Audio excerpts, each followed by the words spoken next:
Number 1. For sale, large, 6-bedroom home in Westfield, New Jersey. 3 bathrooms, wood flooring, and 1 unnerving stalker. Soon after Derek and Maria purchased the Westfield home in 2014, they received a letter from someone who called him/herself the Watcher. The anonymous individual seemed to be the latest in a long line of family members who obsessed over the Jersey home. My grandfather watched the house in 1920s and my father watched it in 1960s. It is now my time, the letter read. More letters arrived once the couple moved in with their 3 children. Now, and the name of the young blood you have brought me, one read. Another chilling missive asked, "Found out what's in the walls yet?"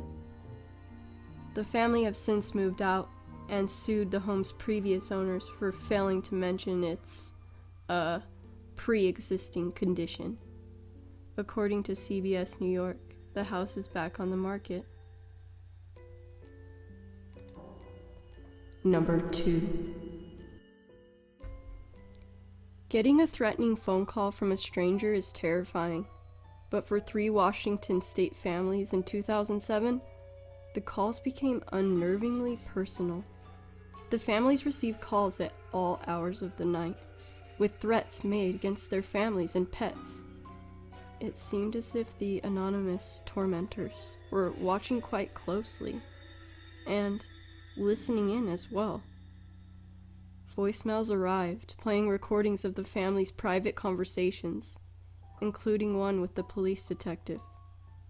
One family member's cell phone would send text messages to friends, all on its own. The callers knew where the families were, what they were doing, and what they were wearing. Once, when one of the victims was home, slicing limes, a call came in from a restricted number, and the voice on the other end said it preferred lemons. When the calls were traced, they led back to the family's own phones. Authorities and cell phone providers were flummoxed by the reports. "We're not exactly sure what is being done to these phones," said Sprint spokesman Matt Sullivan. Electronic surveillance experts noted the ease with which our cell phones had been hijacked, while others suggested the calls might be coming from inside the house, i.e., a disgruntled family member. Number 3. The infamous Dyatlov Pass in Russia's Ural Mountains got its name from a doomed group of experienced hikers, led by Igor Dyatlov.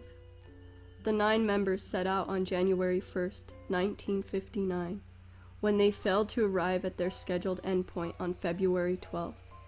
Rescue groups went looking for them. What they found produced more questions than answers. A tent was discovered at the foot of the mountain, seemingly cut open from the inside. Inside were the group's belongings, and leading away from the tent, through the snow, were footprints, suggesting that some of the members fled without shoes or socks.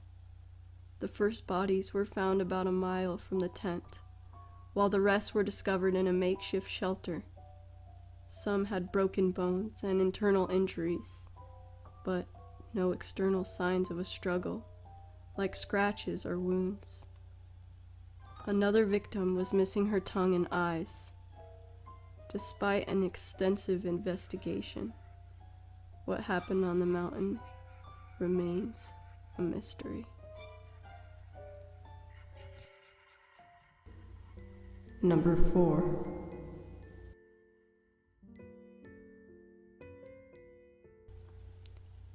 Evil children are a familiar trope in horror movies, but finding possessed tykes in a police report is far more rare. The trouble started when Leota Amons and her children moved into a rental home in Gary, Indiana, in November 2011. Paranormal encounters followed suit. There were ghostly shadows, phantom dog barks, physical attacks by invisible beings, and a mysterious oil that seemed to drip off all of the furniture. Then, in April 2012, a demonic force attacked Leota's 7-year-old son during a visit with a family physician. After being thrown across the room, the boy, in front of the nurses, social workers, and paramedics who all reported seeing the same thing, glided backwards up a wall while growling and gurgling. Even Charles Austin, a police captain and skeptic, called the home's basement a portal to hell. After investigating the case, photos he took of the house disappeared from his phone. A threatening voice yelled out, "You get out of here!" through his AM/FM radio, and the driver's seat in his car started moving backwards and forwards, all by itself, while he stood outside the vehicle. After a series of blessings and exorcisms, Leota and her family left the house. In 2014, famed ghost hunter Zach Bagans purchased the cursed property, only to knock it down after paranormal activities became too intense. Number 5. When diver Ben McDaniel descended into the water of Vortex Spring, a large dive park and underwater cave near Ponce de Leon, Florida, he knew it wasn't going to be an easy plunge. One narrowing tunnel below the surface is even sealed by a locked gate with a key, available only to divers experienced enough to handle its challenges. With the tightest spots in the cave measuring just 10 inches from floor to ceiling, the only way out is the way that you came in. McDaniel went down, but he never came back up. Recovery divers searched every inch of the cave. They explored hundreds of feet beyond the end of the cave map, squeezing through 10-inch spaces. They found just 2 decompression tanks belonging to McDaniel, but not McDaniel himself, and no other signs that he had been there. No scrapes on the limestone, no feeding fish, and no disturbed silt. His disappearance remains unknown.